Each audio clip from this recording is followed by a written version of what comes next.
King who sat beside.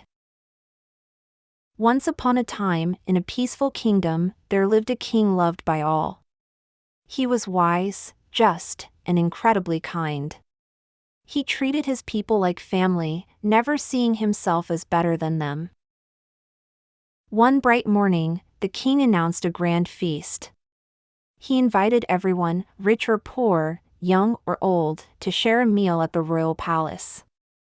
On the day of the feast, the hall was filled with joy, laughter, and the smell of delicious food.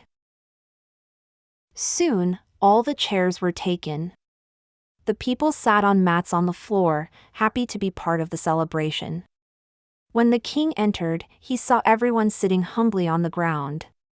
Without a second thought, he gently sat down on the floor beside them. "Your Majesty, please sit on your throne," the guards exclaimed.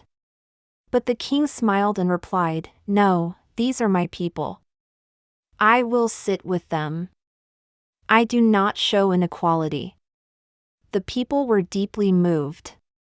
That day became known as the Feast of Unity. A few weeks later, the kingdom was struck with grief. The king fell very ill. On his final day, he called his people to him.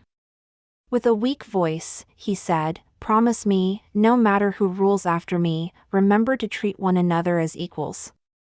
That is what keeps a kingdom strong." And with that, the kind king passed away. Tears flooded the kingdom. Everyone mourned not just a ruler, but a man who truly loved his people. To honor his memory, the people built a simple stone seat in the middle of the village square. It was not a throne, but a place anyone could sit. They called it the King's Seat, a reminder of a man who chose people over power.